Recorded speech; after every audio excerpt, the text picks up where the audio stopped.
그리고 사회수석님께 그 질의를 좀 드리겠습니다. 예. 지금 제가 경제 분야에서 그 환경부 장관님께 질의를 드렸어야 되는데 못 드려서 미세먼지 감축과 관련된 예결 그 현황을 좀 들여다봤습니다. 예. 들여다봤더니 이렇게 그 보면 부처별 그 결산 결과가 그 환경부가 이제 미세먼지 감축 관련한 예산을 한 72% 정도, 전체 100에서 72% 정도를 집행을 했습니다. 그리고 산업부가 한 24%고요. 그래서 도대체 환경부는 어디에 이렇게 미세먼지 그 감축 관련한 그 돈을 쓰고 있는가 이렇게 다시 또 분석을 해봤는데 상당 부분이 지금 전기차 보급과 관련된 예산으로 쓰여지고 있었습니다. 그래서 정부의 전체 미세먼지 관련 예산의 36%를 차지하고 있고요. 그리고 환경부 예산에서는 환경부 미세먼지 관련 예산에서는 50%고 또 이 그 미세먼지 감축과 관련돼서 분야별 뭐 발전, 산업, 수송, 생활 이 분야별 그 지출에서 집행에서는 60% 정도를 차지하고 있습니다. 그래서 굉장히 그 이 예산 집행 내용만 봤을 때는 전기차 보급이 늘어나면 미세먼지 감축에 굉장히 큰 기여를 할 것으로 기대해서 이렇게 예산을 편성한 것으로 추측이 되는데 그렇습니까?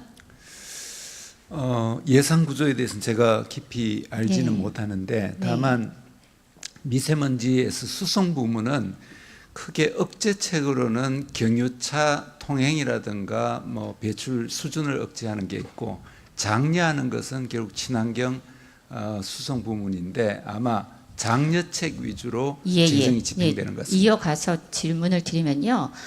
그 대기오염물질 배출량 기여율을 이렇게 쭉 봤습니다. 그랬더니 이게 수송 분야가 사실 한 그 물질에서만 굉장히 그 기여율이 높게 나타나고 나머지 미세먼지 그 관련한 오염물질 관련한 기여율은 생활이나 산업 그리고 뭐 황산화물 같은 경우는 발전도 적지 않은 그 포션을 차지하고 있습니다. 그래서 한마디로 이게 수송이 그 오염물질 배출에 있어서 아주 높은 그 기여를 하고 있는 분야가 아닌데도 불구하고 수송에서 특히 수송 분야의 60%를 예산을 그렇게 집행을 하고 있다. 좀 우려가 되는 게 이런 거거든요. 이런 지적이 있습니다. 그 에너지경제연구원에서 이제 분석을 했는데 전기자동차 같은 경우는 물론 이제 일반 그 휘발유 자동차에 비해서 도로 주행 당시에 미세먼지 발생이 이렇게 뭐 훨씬 감소하겠지만 문제는 전기 자동차를 운행하기 위해서 필요한 전기를 생산하는데 결국은 발전소의 주변에 어떤 외부 효과가 있다. 미세먼지 발생과 관련된 외부 효과가 있다. 이렇게 얘기를 합니다. 그래서 결과적으로 동일한 주행거리당 미세먼지 배출량을 휘발유 차하고 비교했을 때는 거의 92% 수준이거든요. 그러니까 감축 효과가 지금 8% 수준밖에는 안 된다는 겁니다. 근데 그러면 결과적으로 전기차를 보급함과 동시에 발전 분야의 그 미세먼지 감축 예산을 함께 고려를 했어야 되는데 이렇게 하지 않고 오로지 전기차 그 보급하는 데만 예산이 집행이 너무 많이 집중돼 있었던 거 아니냐.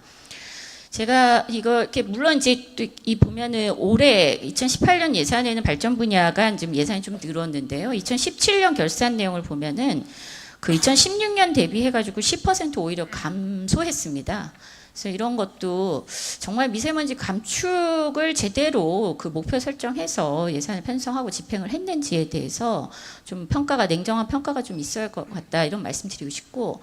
동시에 그 발전 관련해서 이렇게 보시면은요, 이것도 참 안타까운 게 이게 새 정부 들어서서 우리가 그 노후 발전 30년 이상 된 노후 발전 같은 석탄화력 발전소 같은 경우 셧다운 제도를 적극 활용해서 그래서 삼천포 발전소 같은 경우 1, 2호기는 내년에 이제 셧다운을 하겠다 이렇게 계획을 갖고 있죠.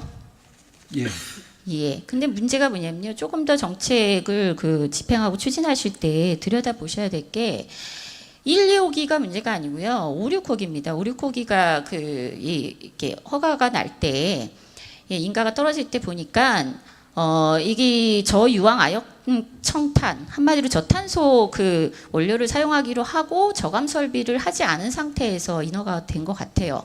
그래서 근데 문제는 그 시간이 경과하면서 이 저탄소 그 원료를 사용하지 않고 있습니다. 그러다 보니까 지금 이렇게 보시면은 지금 내년에 셧다운 하기로 한 1, 2호기를 포함해서 4호기까지의 황산화물 배출량하고 5, 6호기 행산화물 배출량 보니까 배출량이 5, 6호기가 3배 이상 더 많다. 그래서 굉장히 심각합니다. 그래서 1, 2호기를 셧다운할 게 아니라 지금 5, 6호기를 셧다운해야 되는 그런 상황이라는 거고요. 다음 이렇게 이유를 되게 들여다봤더니 다음 페이지 보시면은 아까 좀 전에 말씀드린 바와 같이 처음에 이 저감 설비를 안 하고 이 화력발전소를 그 허가를 해줄 때 약속했던 저희왕 아역 청탄 이거를 사용하겠다고 전제해서 그 허가를 해줬는데 이 빨간 선이 그겁니다. 그 저희왕 아역 청탄의 사용 비중입니다. 지금 뭐 거의 쓰지 않고 있어요. 그럼 이 정도면은 사실은 이거 그 인허가 취소 사항 아닙니까? 예. 그래서 이거에 대해서 저희가 계속 그 남동 발전소에도 문제 제기를 하고 있는데 대책을 내놓고 있는 거는 다 중장기 대책입니다. 그래서 이 유해 물질을 그렇지 않은 물질로 대체하고 저감 설비를 하겠다라고 하는 것이 지금 다 중장기 대책이고 단기적으로는 지금 주민들은 굉장히